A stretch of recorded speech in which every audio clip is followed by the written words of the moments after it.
Dear students, next जो है वो सिस्टम थ्योरी के अंदर जो दो हमारे पास इसकी चीजें हैं। नंबर वन हमारे पास है उसके ऑब्जेक्टिव, किसी भी सिस्टम के ऑब्जेक्टिव्स होते हैं, और नंबर दो उसके कंपोनेंट कौन कौन से होते हैं। जिस तरीके से हम बात कर रहे हैं कि हर एक सिस्टम है, स्कूल एक सिस्टम है, कार एक सिस्टम है, फैक्ट्री एक सिस्टम है, हॉस्पिटल एक सिस्टम है। इसी तरीके से क्योंकि हम कंप्यूटर साइंस की बात कर रहे हैं, इस वजह से हम कंप्यूटर साइंस के रिलेटेड जो है वो सारी एग्जांपल जो है वो कोड करेंगे। तो सबसे पहले मैं इसके ऑब्जेक्टिव की बात कर रहा हूं कि जब भी कोई भी नेचर के अंदर या कोई आर्टिफिशियल ह्यूमन वाला कोई सिस्टम जब बनता है तो उसके बहुत सारे ऑब्जेक्टिव हो सकते हैं। मिसाल के तौर पर कार का ऑब्जेक्टिव क्या हो सकता है? कार का ऑब्जेक्टिव है कि हमें एक जगह से दूसरी जगह तक लेकर जाना। स्कूल का ऑब्जेक्टिव क्या है? बच्चों को एजुकेट करना। हॉस्पिटल का ऑब्जेक्टिव क्या है कि पेशेंट्स को जो है वो उनकी मेडिसिन देना या उनका चेकअप करवाना या उनको वार्ड के अंदर जो है वो भेजना, एक्स्ट्रा बहुत सारा मतलब कि उनके ऑब्जेक्टिव्स हो सकते हैं। तो हमने objective, each system has its own specific objective or the goal based on their requirements की बुनियाद के ऊपर हर कोई सिस्टम जो है वो अपना ऑब्जेक्टिव हमेशा रखता होता है। यानी कि हम अगर आए हैं तो हमारा भी कोई आने का एक मकसद है, तो मकसद को ऑब्जेक्टिव जो है वो इसी तरीके से कंसीडर किया जाएगा।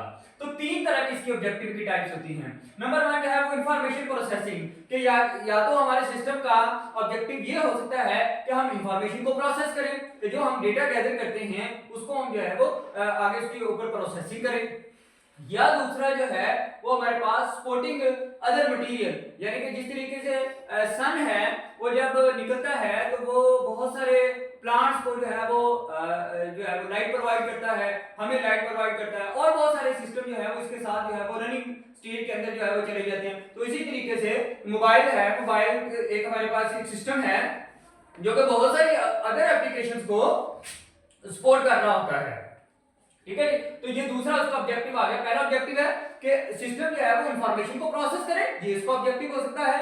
नंबर दो कि अदर जो सिस्टम होते हैं उनको सपोर्ट प्रोवाइड करे, और नंबर तीन अचीविंग अ स्पेसिफिक गोल, जिस तरीके से हमने कार की मिसाल दी, जिस तरीके से हमने स्कूल की एग्जांपल दी, इसी तरीके से ये स्पेसिफिक गोल यानी कि एक खास गोल को हासिल किया जा सकता है। मिसाल के तौर पर मैं ये वीडियो बना रहा हूं तो मेरा गोल क्या होगा? मेरा एक स्पेसिफिक गोल है कि 9th क्लास के बच्चे जो हैं वो इन वीडियोस को जब देखेंगे तो उनको जो है ये सारे के सारे 9th क्लास की जो कंप्यूटर साइंस की बुक है उसके मुताबिक जो है वो नॉलेज हासिल हो जाएगा। तो this is the my specific objective. तो हर एक सिस्टम का या तो इंफॉर्मेशन प्रोसेसिंग हो सकती है, या वो अदर को सपोर्ट कर सकता है, या वो एक स्पेसिफिक गोल को अचीव कर सकता है। तो ये सिस्टम के ऑब्जेक्टिव हो गए तीन तरह के।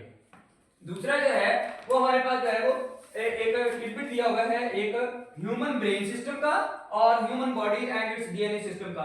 ह्यूमन ब्रेन सिस्टम के अंदर जो है वो बहुत सारी इंफॉर्मेशन है कि हमारा जो इंसानी दिमाग है उसके अंदर क्या क्या चीजें मौजूद होती हैं और वो कितनी तेजी के साथ जो है वो काम कर रहा होता है। यानी उसकी स्पीड बहुत ज्यादा होती है, न्यूरॉन्स की तादाद बड़ी ज्यादा होती है, और जो है वो एकदम मतलब कि अगर हमें कोई फिंगर के ऊपर जो है वो एक सुई चुभ जाए तो हमारे फौरन जो है वो दिमाग को पता चलता है कि यहाँ पर दर्द हुई है, हम फौरन अपना हाथ पीछे खींचते हैं, तो इतनी तेजी के साथ जो है वो दिमाग के साथ पास जाती है वो इंस्ट्रक्शन और वापस आती है, फिर हम अपना हाथ वापस खींचते हैं तो इतनी तेजी के साथ विद इन नैनो सेकंड ये चीजें जो है वो सर्कुलेट कर रही होती हैं। तो स्पीडी और उसके बहुत ज्यादा न्यूरॉन का इंटरेक्शन, पूरा ह्यूमन बॉडी, हमारी पूरी जिल्द जो है, हमारा पूरा वो बहुत ज्यादा सेंसिटिव है, उसके अंदर सेंसिटिव सेल्स होते हैं।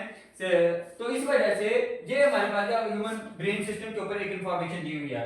दूसरा जो है वो ह्यूमन बॉडी, उनका ह्यूमन बॉडी एक सिस्टम है जिसके अंदर जो है वो सर्कुलेटरी सब सिस्टम होते हैं। सर्कुलेटरी सिस्टम होता है, डाइजेस्टिव सिस्टम होता है, रेस्पिरेटरी सिस्टम होता है, यूरिनरी सिस्टम होता है, और नर्वस सिस्टम होता है। तो ये हमारे ह्यूमन बॉडी एक बड़ा सिस्टम है और उसके अंदर जो है वो छोटी छोटी सिस्टम है। और डीएनए सिस्टम क्या है?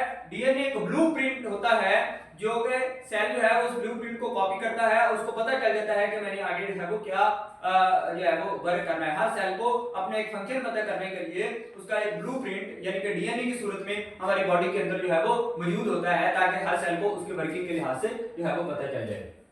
तो ये जो है वो उन दोनों इंफॉर्मेशन के अंदर जो है वो ये आपको बताया गया था। बाकी जो है वो इसके अंदर से एमसीक्यू जो है वो इंक्लूड हो सकते हैं कि ह्यूमन के अंदर कितने डीएनए होते हैं, कितने न्यूरॉन्स होते हैं, एक्सेट्रा बहुत सारी। तो ये इसको रीड करने के लिए आप उसको अंडरलाइन कर लीजिएगा एमसीक्यूज को सॉल्व करने के लिए। दूसरी तरफ हमारे पास आ जाता है कि एक सिस्टम के कंपोनेंट कौन से होते हैं, यानी कि अगर हमारी बॉडी है तो उसके अंदर जो है वो हार्ट है, लंग्स हैं, हमारे पास जो है वो किडनी है, इसके बाद हमारे पास लिवर है और भी बहुत सारे हमारे ऑर्गन्स हैं जिसम के अंदर जो कि पूरे के पूरे बॉडी को वर्किंग स्टेज के अंदर लेकर आ रहे होते हैं। ठीक है जी। इसी तरीके से जो एक कंप्यूटर सिस्टम होता है उसके भी जो है ना वो हमारे पास कंपोनेंट्स होते हैं। मेन कंपोनेंट्स की अगर बात की जाए, इनपुट, ये प्रोसेसिंग यूनिट, ये सारे के सारा प्रोसेसिंग यूनिट, और तीसरा जो है वो आउटपुट, यानी कि हम कोई इनपुट प्रोवाइड करते हैं इस प्रोसेसिंग यूनिट को और जो है वो हम आउटपुट जो है वो गेट कर लेते हैं। लेकिन जो मेन जो चीज होती है जो प्रोसेसिंग, उसके अंदर भी अपने सब पार्ट्स होते हैं। जिस तरीके से हम खाना खाते हैं, ठीक है, और जहां पर हम उसकी एनर्जी हासिल करते हैं, हमने खाना खाया, ये हमारे जिस्म के अंदर चला गया और वहां पर मुख्तलिफ किस्म की स्टेजेस में से गुजरा। स्टेजेस में से गुजरने के बाद जो है वो हमें उसने एनर्जी प्रोवाइड की। ठीक है, तो अब वो पहले जो है वो हमारे खुराक वाली नाली के अंदर जाता है, फिर हमारे मैदे के अंदर जाता है, फिर हमारी जो है वो जो आगे पूरे जिस्म की नालियां होती हैं उनके अंदर जो है वो मूव करता है। देन जो है वो हमें एनर्जी सेल या एनर्जी सेल की प्रोडक्शन जो है वो करता है।